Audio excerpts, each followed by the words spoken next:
ഇന്ന് കാലത്ത് ചില മാധ്യമ പ്രവർത്തകർ ദേശാഭിമാനിയുടെ ഞായറാഴ്ച പതിപ്പ് ഇന്നത്തെ പത്രത്തോടൊപ്പം ഇല്ലാത്തത് സംബന്ധിച്ച് എന്നോട് അന്വേഷിക്കുകയുണ്ടായി. അതിൽ അത്ഭുതകരമായി തോന്നിയൊരു കാര്യം, യാതൊരു അടിസ്ഥാനവുമില്ലാത്ത ചില ഊഹാപോഹങ്ങളുടെ അടിസ്ഥാനത്തിലാണ് മാധ്യമങ്ങൾ ഈ കാര്യം ആരാഞ്ഞത്. അതിനുശേഷം ഇപ്പോൾ മാധ്യമങ്ങളെ കാണാമെന്ന് നിശ്ചയിച്ചത് പല മാധ്യമങ്ങളിലും പലതരത്തിൽ അതിങ്ങനെ വാർത്തയായി വരുന്നത് കണ്ടപ്പോഴാണ്. മാധ്യമപ്രവർത്തകർ ചോദിച്ച കാര്യം, സഖാവ് VSന്റെ അനുസ്മരണ കുറിപ്പ് ഒഴിവാക്കി ദേശാഭിമാനി, അതുകൊണ്ട് ഇന്ന് ഞായറാഴ്ച പതിപ്പ് ഇറക്കിയില്ല, വാരാന്ത പതിപ്പ് ഇറക്കിയില്ല എന്നാണ്. തീർത്തും അടിസ്ഥാനരഹിതമായ കാര്യമാണ്. അടിസ്ഥാനരഹിതമെന്ന് മാത്രം പറഞ്ഞാൽ പോരാ, ഇങ്ങനെ ഒരു ചോദ്യം കേട്ടപ്പോൾ ഞങ്ങളൊക്കെ ഞെട്ടിപ്പോവാണ് ചെയ്തത്. ഇപ്പൊ VSന്റെ ചരമദിനം 21-ാം തീയതിയാണ്. അതിനു മുൻപുള്ള ഞായറാഴ്ച എന്ന നിലയ്ക്ക് ഇന്നത്തെ സൺഡേ സപ്ലിമെന്റും 21-ാം തീയതിയിലെ പത്രത്തിലെ VSന്റെ അനുസ്മരണ സംബന്ധിയായിട്ടുള്ള ഐറ്റവും സ്വാഭാവികമായും പത്രപ്രവർത്തകർക്കറിയാം, കാലേ കൂട്ടി തന്നെ എഡിറ്റോറിയൽ വിഭാഗം ഇതൊക്കെ സംബന്ധിച്ച് തീരുമാനങ്ങൾ എടുക്കുന്നതാണ്. ഞങ്ങൾ അങ്ങനെ ആ കാര്യങ്ങളെല്ലാം തീരുമാനമെടുത്ത് കഴിഞ്ഞതാണ്.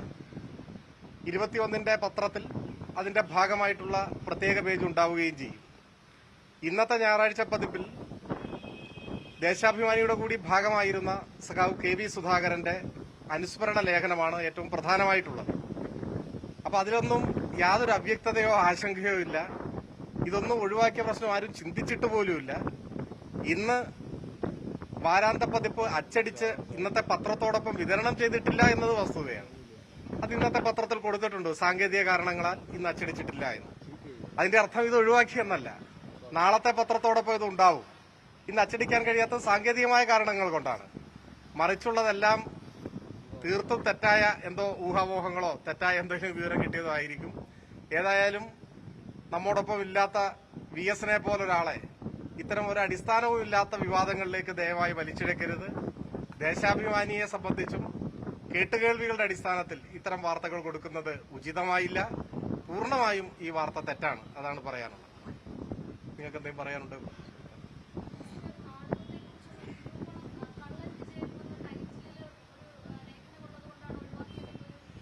ഒരു ഘട്ടം കഴിഞ്ഞപ്പോ അങ്ങനെ ഒരു വാർത്തയും വന്നതായിട്ട് കണ്ടു. അപ്പോ ഓരോ സമയത്തും അതത് സമയത്ത് ഇങ്ങനെ വ്യത്യസ്തമായിട്ടുള്ള വാർത്തകൾ വരികയാണ്. ഇതിനിടയിൽ ഒരു മാധ്യമം റിപ്പോർട്ട് ചെയ്തതായിട്ട് കണ്ടു, അച്ചടിച്ച പത്രം കൊടുത്തില്ല. നിങ്ങൾ ഒരു മാധ്യമത്തിൽ നിന്ന് വിളിച്ച് എന്നോട് പറഞ്ഞ ആളും എന്നോട് പറയുന്നത് അച്ചടിച്ചു കൊടുത്തില്ല എന്നാണ്. അപ്പൊ ഇതിനെ സംബന്ധിച്ചൊരു പ്രാഥമിക ധാരണ ഉണ്ടാക്കേണ്ടതാണ്. ഇപ്പൊ പഴയതുപോലെയല്ല. ഇപ്പൊ ഞായറാഴ്ച പതിപ്പും പത്രത്തോടൊപ്പമാണ് അച്ചടിക്കുക. പണ്ടൊക്കെ പ്രത്യേകമായി അച്ചടിച്ചിട്ട് പത്രത്തിലേക്ക് ഇതുകൂടി ചേർത്ത് വെച്ചിട്ടല്ലേ കൊടുത്തിരുന്നത്. ഇപ്പൊ അങ്ങനെയല്ല. ഇപ്പൊ പത്രം അച്ചടിക്കുമ്പോൾ ഞായറാഴ്ച പതിപ്പ് കൂടി അച്ചടിച്ച് ഒരുമിച്ചാണ് വരിക, മെഷീനിൽ നിന്ന് വരിക. രണ്ടായി കൊടുത്താൽ വിതരണക്കാർ ഇപ്പൊ അത് വിതരണം ചെയ്യില്ല. അവർക്ക് പറ്റില്ല ഇത് വെക്കാൻ. നിങ്ങളിൽ ചിലർ പത്രങ്ങൾ കൂടി നടത്തുന്ന മാനേജ്മെന്റ് ആണല്ലോ, അവിടെ അന്വേഷിച്ചാൽ അറിയും. ഒരുമിച്ചാണ് അച്ചടിക്കുക. അപ്പൊ അച്ചടിച്ചിട്ടേ ഇല്ല. അച്ചടിക്കാത്തതാണ് സാങ്കേതികമായ കാരണം. ഇനി അത് പറയാനും പ്രത്യേകിച്ച് വിഷമമൊന്നുമില്ല. ഞാൻ എല്ലാ ഡീറ്റെയിൽസിലേക്കും അങ്ങനെ പോകേണ്ട ആവശ്യമില്ലല്ലോ എന്ന് കരുതിയിട്ടാണ്. ഞങ്ങളുടെ ഒരു യൂണിറ്റിൽ പത്രം അച്ചടിക്കുന്നത് ഒരു സ്വകാര്യ പ്രസിൽ നിന്നാണ്. ആ പ്രസിൽ യന്ത്ര തകരാറുണ്ടായതുകൊണ്ട് കഴിഞ്ഞ 2 ദിവസമായിട്ട് തൊട്ടടുത്ത ജില്ലയിലുള്ള യൂണിറ്റിലാണ് 2 യൂണിറ്റിലെയും പത്രം അച്ചടിക്കുന്നത്, ഒരുമിച്ച് അച്ചടിക്കുന്നത്. അപ്പൊ സമയബന്ധിത അച്ചടി പൂർത്തീകരിക്കുന്നതിലൊക്കെ ചില്ലറ വിഷമതകൾ ഞങ്ങൾ നേരിട്ടിരുന്നു. ഇപ്പൊ ഞങ്ങൾ അച്ചടിക്കുന്ന സ്വകാര്യ പ്രസിലും തകരാറ് പരിഹരിച്ചു.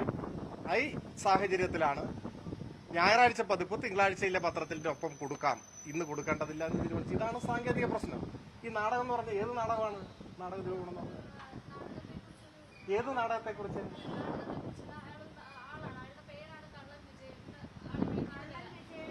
അല്ല, അത് ഏത് നാടകത്തെ കുറിച്ചാണ്? ഏത് നാടകത്തെ കുറിച്ചാണ്? നാടകമല്ല. ഇനി ഒരു കാര്യം കൂടി ഞാൻ പറയാം. VSനെ കുറിച്ച് എന്താണല്ലോ ആദ്യം വാർത്ത കൊടുത്തത്. VS ആദ്യ പേജാണ്. ഞായറാഴ്ച പതിപ്പിന്റെ 4 പേജുള്ള ഞായറാഴ്ച പതിപ്പിന്റെ ആദ്യ പേജിലാണ് സഖാവ് KV സുധാകരന്റെ അനുസ്മരണ ലേഖനമുള്ളത്. VSന്റെ മനോഹരമായ ഛായാചിത്രവും മറ്റു 2 ചിത്രങ്ങളും ഒക്കെ വെച്ചിട്ടുള്ള ആദ്യ പേജാണ്. ഒരു പേജ് മുഴുവനാണ്.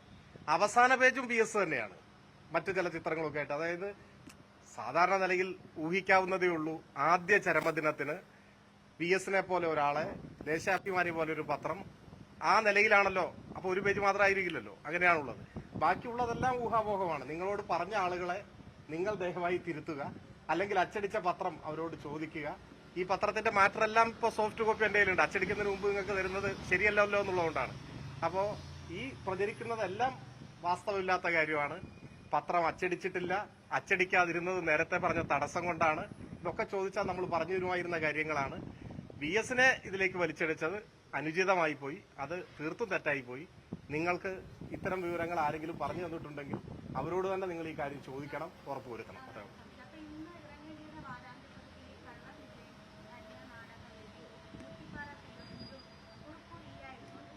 ഞാൻ പറഞ്ഞു കഴിഞ്ഞു, അതിനെക്കുറിച്ച് പറഞ്ഞു കഴിഞ്ഞു. ഇനിയിപ്പോ നാളെ ഇറങ്ങുന്ന സമയത്ത് നിങ്ങൾക്ക് അത് കണ്ട് ബോധ്യപ്പെടാം. മറിച്ചെന്തെങ്കിലും നിങ്ങളുടെ കയ്യിൽ വിവരം ഉണ്ടെങ്കിൽ എന്റെ കയ്യിൽ തന്നാൽ ഇപ്പൊ ഞാനും ബോധ്യപ്പെടാം. ഇതിൽ കൂടുതൽ എങ്ങനെയാണ് പറയുന്നത്? ഏതെ VS-ന്റെ വിഷയം വിട്ടോ? അല്ല, ഞാൻ ചോദിക്കുന്നു. VS-ന്റെ നോ അങ്ങനെയല്ല. ഇന്ന് ആദ്യം വന്ന വാർത്ത VS-ന്റെ അനുസ്മരണം ഒഴിവാക്കി അതിനുവേണ്ടിയെന്നാണ്. എത്ര ഹീനമായ ഒരു പ്രചരണമാണ്.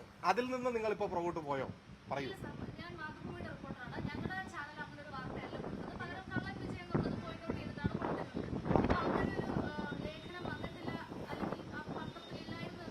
ഇല്ല തന്നെ.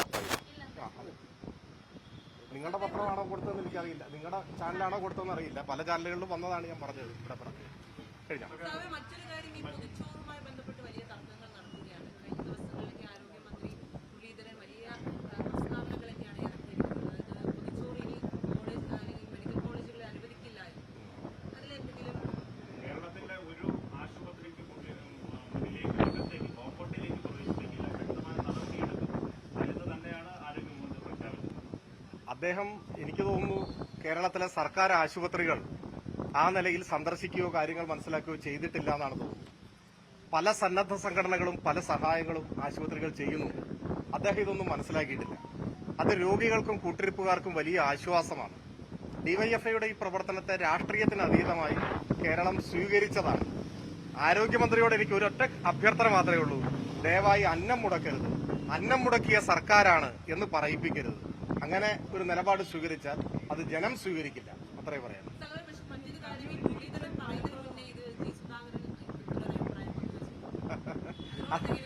അദ്ദേഹം, നിങ്ങൾ ഈ പറഞ്ഞ ആൾ, ഈ ഡിവൈഎഫ്ഐയുടെ പൊതിച്ചോറ് വിതരണത്തെ ഏറ്റവും ഉദാത്തമായ പ്രവർത്തനം എന്ന നിലയിൽ വിലയിരുത്തുകയും അതിനെ മുക്തകണ്ഠം പ്രശംസിക്കുകയും ചെയ്തതാണ്. അതിപ്പോഴും പൊതു ഇടങ്ങളിൽ ആ പ്രതികരണം ഉണ്ട്, അതുപോലെയുണ്ട്. ആ അഭിപ്രായത്തിൽ നിന്ന് അദ്ദേഹം മാറിയിട്ടുണ്ടെങ്കിൽ അതെന്തുകൊണ്ടാണെന്നുള്ളത് അദ്ദേഹം തന്നെ വിശദീകരിക്കേണ്ടതാണ്. എനിക്കതിൽ കൂടുതലൊന്നും പറയാം. അത് നിങ്ങളങ്ങനെ വിശേഷിപ്പിച്ചാൽ ഞാൻ അതിനോട് എതിർക്കൊന്നുമില്ല. ഞാനിപ്പോ പറയാനുള്ള കാര്യം പറഞ്ഞു കഴിഞ്ഞു. അല്ല, ഞാൻ ചോദിക്കട്ടെ, അത് ഇപ്പോ അദ്ദേഹം അങ്ങനെ തുടങ്ങുമെന്ന് പറഞ്ഞിരിക്കുകയാണല്ലോ. അതൊക്കെ യാഥാർത്ഥ്യമായി വന്നാലല്ലേ നമുക്ക് പറയാൻ പറ്റൂ. ഞാനതിൽ മുൻവിധിയൊന്നും കാണുന്നില്ല. പക്ഷെ നിലവിൽ കേരളീയ സമൂഹം സ്വീകരിച്ച ഒരു സന്നദ്ധ പ്രവർത്തനമാണത്. ഇതിപ്പോ പൊതിച്ചോറിന്റെ കാര്യത്തിൽ മാത്രമല്ലെന്നേ. കേരളത്തിൽ ഏറ്റവും കൂടുതൽ രക്തം ദാനം ചെയ്യുന്ന സംഘടന ഏതാ? നിങ്ങളൊന്ന് പരിശോധിച്ചു നോക്കൂ. വർഷങ്ങളായി ഡിവൈഎഫ്ഐ ആണ്. ഡിവൈഎഫ്ഐ അതിന് ആരോഗ്യവകുപ്പ് ഒരു അവാർഡ് കൊടുക്കുന്നുണ്ട് കേരളത്തിൽ. ആ അവാർഡ് എല്ലാ വർഷവും ഡിവൈഎഫ്ഐ അല്ലേ ഏറ്റുവാങ്ങുന്നത്. അപ്പോ ഇനി മുതൽ അതും വേണ്ട എന്ന് പറയുമോ? പൊതിച്ചോറ് മാത്രമല്ല ഡിവൈഎഫ്ഐ കൊടുക്കുന്നത്. രക്തദാനം, നേത്രദാനം, പൊതിച്ചോറ്, ഇങ്ങനെ ഒട്ടേറെ പ്രവർത്തനങ്ങൾ നടത്തുന്നുണ്ട്. അദ്ദേഹം മറ്റത് മനസ്സിലാക്കി കാണില്ല. ഇനി നാളെ രക്തദാനം പാടില്ല എന്ന് പറയുമോ? നമുക്ക് അത്ഭുതപ്പെടണം. ഇത് എന്തൊക്കെയാണ് വരാൻ പോകുന്നത് പറയാൻ കഴിയില്ല. ഇനി കേരളത്തിൽ ഏറ്റവും കൂടുതൽ പരിസ്ഥിതി സംരക്ഷണ പ്രവർത്തനങ്ങൾ നടത്തുന്ന സംഘടനയ്ക്ക് ഒരിക്കലും ഒരു അവാർഡ്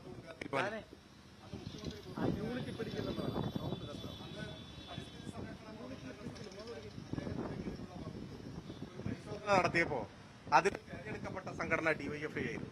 ആ അവാർഡും ഏറ്റുവാങ്ങിയ സംഘടനയാണ് ഞങ്ങളുടേത്. അപ്പൊ പരിസ്ഥിതി സംരക്ഷണം, പൊതിച്ചോറ് വിതരണം, രക്തദാനം, നേത്രദാനം എന്നു വേണ്ട എല്ലാ ജീവകാരുണ്യ പ്രവർത്തനങ്ങൾ, പരിസ്ഥിതി സംരക്ഷണ പ്രവർത്തനങ്ങൾ ഒക്കെ ഏറ്റെടുത്തുകൊണ്ടാണ് ഡിവൈഎഫ്ഐ മുൻപോട്ട് പോയത്. അതിന് സമൂഹം വലിയ അംഗീകാരം കൊടുക്കുന്നുണ്ട്. അത് രാഷ്ട്രീയത്തിന് അതീതമാണ്. കക്ഷി രാഷ്ട്രീയത്തിന്റെ നിറം പിടിപ്പിച്ച കണ്ണടയിൽ കൂടി ഇത്തരം കാര്യങ്ങളെ കാണരുത്. വിശാലമായി ചിന്തിക്കാൻ ഭരണത്തിലിരിക്കുന്നവർ തയ്യാറാവണം എന്നാണ് പറയുന്നത്.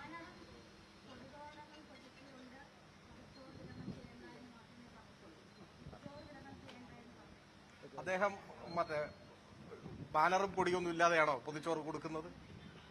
എന്താ അവര് കൊടുക്കാത്തത്? പറയട്ടെ ഇത് പറയട്ടെ, ഈ കൊടിയും ബാനറും എല്ലാം പിടിച്ചിട്ടല്ല എല്ലാ ആശുപത്രികളിലും വിതരണം ചെയ്യുന്നത്. ചില പ്രത്യേക സന്ദർഭങ്ങളിൽ ആ സംഘടന ഇതിനോടനുബന്ധിച്ച് 1000 ദിവസം പൂർത്തിയാവുന്നു, 5 വർഷം പൂർത്തിയാകുന്നു. ഇത്തരം ഘട്ടങ്ങളിലെല്ലാം ചില ചടങ്ങുകൾ നടക്കുന്നുണ്ടാവും. അതിലായിരിക്കും ഇങ്ങനെയെല്ലാം ഉള്ളത്. അതിനെയൊന്നും ഇങ്ങനെ വികൃതമായി ചിത്രീകരിച്ച് പറയാൻ പാടില്ലാത്തതാണ്.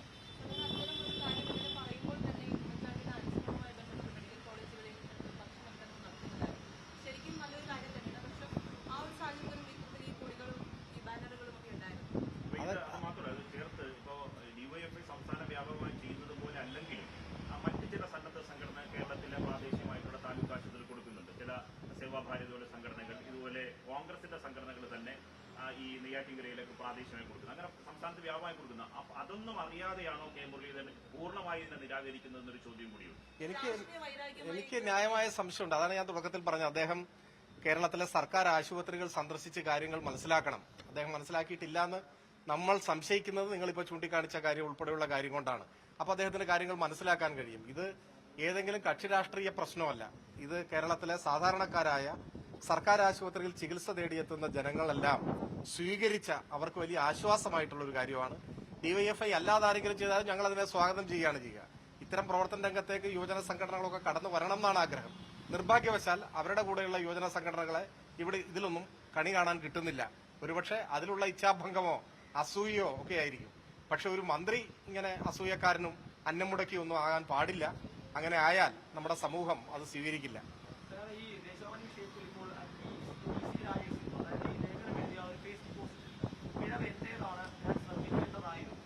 ആര്?